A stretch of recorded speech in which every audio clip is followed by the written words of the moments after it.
ang statement ng Vice Presidente ng bansa na pilit sinisigil ng isang police general na hindi naman inalal ng bayan ay hindi niya nirespeto ang pangalawang pangulo ng bansa. Ito si General Marvin, makinig ka sa statement from Kaado Paglinawan.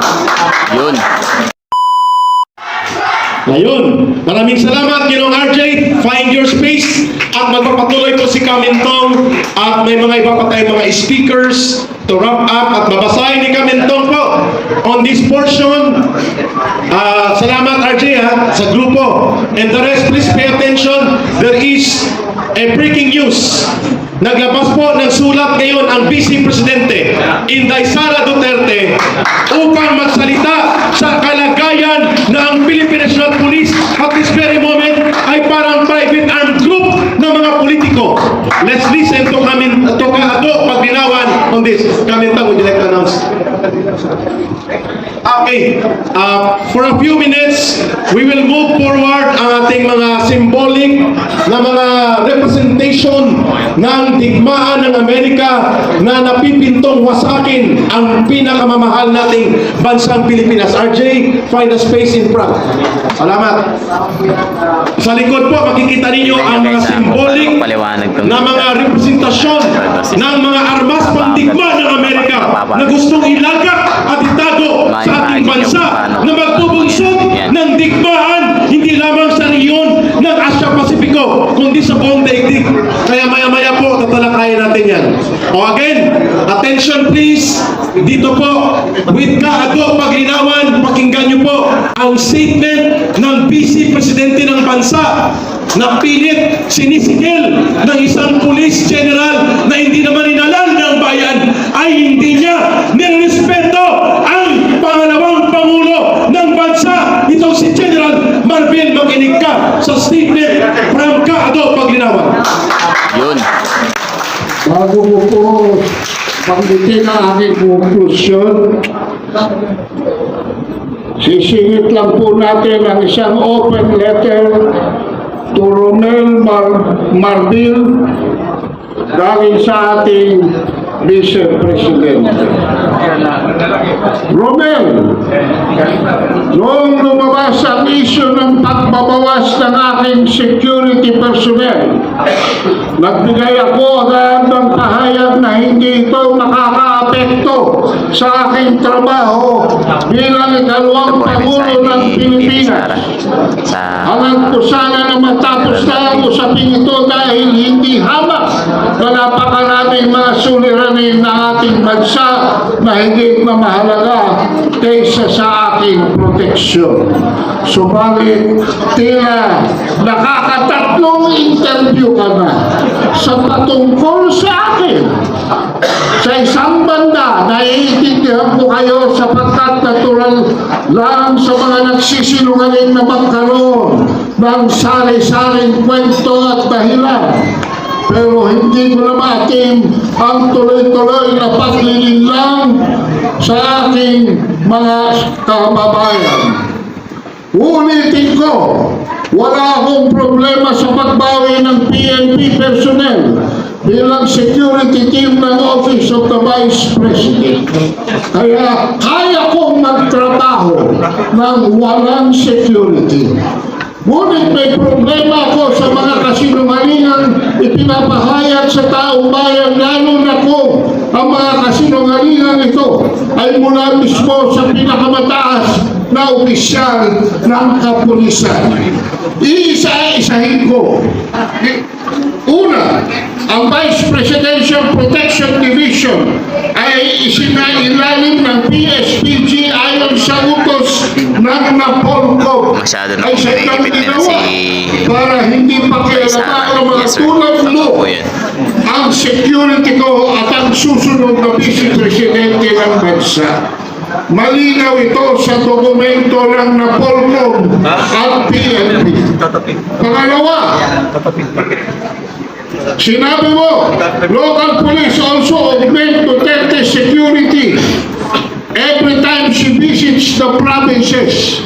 Kaya nga ang BPPD para walang hablutan at hindi maabala ang trabaho ng local police.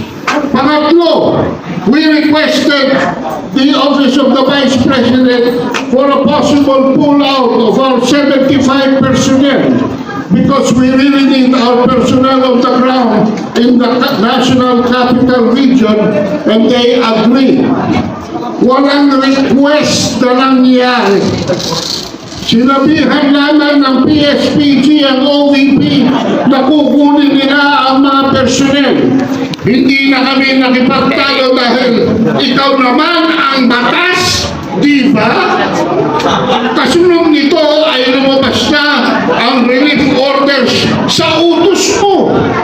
Ito ay base na rin sa dokumento ng PNP. Pangapa, we don't see any threat against the Vice President, sabi mo, so we need to reduce the people. If they want more, then we will add if they request it. Hindi ba malisyosong pagpapalabas ng video footage noong ako'y nasa NAIA? Kuha sa isang lugar kung saan pawang mga empleyado lamang ng paliparan na piling tao ang maaaring nandoon. Hindi na baling ako, ngunit nakuha tayo sa publiko rin sa naturang video ang aking asawa at mga minor na edad na anak na naging malaking banta sa kanilang seguridad. Bukod pa rito, kung kamakailan lamang ay nagtuloy ang mga operatiba ng PNP sa lugar kung saan ako nakatira upang mag-casing. Pilit pang inaalam kung nasaan mismo ang bahay na inuupahan ko. Bahay kung saan rin nakatira ang aking mga anak. Kung hindi ito mapigilan ng mga magandang loob na opisyal ng Homeowners Association, hindi ko na alam kung ano pa ang maaaring mangyari. Ano ba ang ibig sabihin ng threat sa iyo? Ang banta ba ay maaari lamang magmula sa mga external elements? Hindi ba ang threat kung harassment ay nanggagaling mismo sa mga tauhan ng gobyerno? Isa pa, sinasabi mo walang threat pero pwedeng mag-request ng dagdag na personnel. Ano ba talaga? Kung talagang wala kang nakikitang banta laban sa akin, bakit nagtira ka pa ng 45 na tauhan ng PNP na ikaw ang pumili? Tandaan mo, pagdating sa seguridad ng aking pamilya, ako ang magsasabi kung sino ang karapat-dapat, hindi ikaw.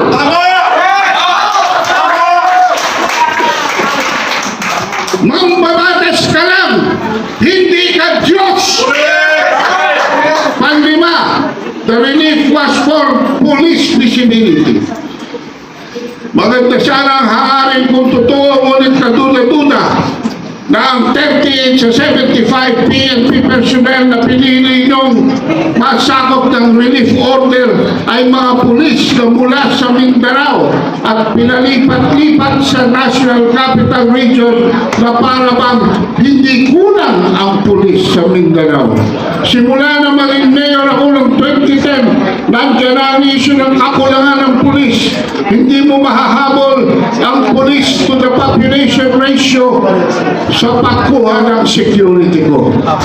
Ang kailangan ng PNP ay isang chief na makabago mag-isip at gagamit na makabagong teknolohiya, drones, innovation at iba pa upang mabigyan solusyon ng issue ng peace and order.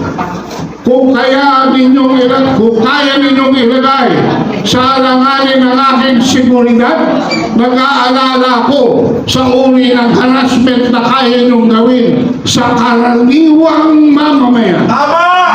Tulad na lamang ng intimidasyon sa mga ordinaryong mamamayan para sa service ng warrant of arrest para kay Pastor Kibuloy. Sa Davao City, kamakailan. Ang relief ng mga PNP personal ay dumating pagkatapos ko mag-resign sa DepEd. Pagkatapos ko ihambing ang SONA sa isang catastrophic event at pagkatapos lumabas ang cocaine video. Let us spare our people from all the lies. Let us call it what it is, a clear case of political harassment. Ito ay malinaw, lalo na't saklaw ng relief order ng mga tauhan ng PNP. Mayroong trust and confidence ko dahil kung hindi sila security ng Pangulong Rodrigo Duterte mula pa noong 2016 ay security ko ay mula pa noong 2007. It was obviously targeted list and a targeted maneuver, nothing less. Masyado na atang mahaba ang sulat ko. Ang gusto ko lamang ay huwag mo akong banggitin sa mga pag-i-interview mo. Unahin na natin ang pagtulong sa mga nabaha, pakikiramay sa mga namatayan, at mga nakamamatay na sakit na nagdarasal ng dagdag pang mga araw sa pagtutok sa kahirapan at gutom at marami pang problema ng mamamayan. Asahan mo ang sulat na ito. Yes po, Sa Mama pagbabalik ng Yes, 45 na Monetize polis na na ba? pinili mong manatili sa akin dahil hanggang ngayon Nga po, talamak pa rin ang salamat. droga at krimen at nananatili ang takot ng mga Pilipino sa mga daan. Sana naman makatulong ito sa trabaho mo at laging tandaan para hindi makabuhol-buhol ang kwento mo. Lagi kang magsabi ng totoo. Para sa bayan, Sara Duterte! Mabuhay ang Vice Presidente ng Bansang Pilipinas! Mabuhay ang paghahayag ng katotohanan! Now, Mr. Marvel, General Marvel, pag may mangyaring masama sa Vice Presidente ng bansa, sa kanyang pamilya, their blood will be on your hands sapagkat ikaw ang nagmaniobra sa utos ng politiko at lahat ng ito ay hindi mangyayari kung hindi ka rin inutusan ni Mr. Marcos Jr. na ipatupad ang isang kabaliwan na desisyon na tanggalan ng mga security personnel ang pangalawang pangulo ng bansa. Sisingilin ka ng taong bayan. Jack na darating yun, Ginoong Marvel.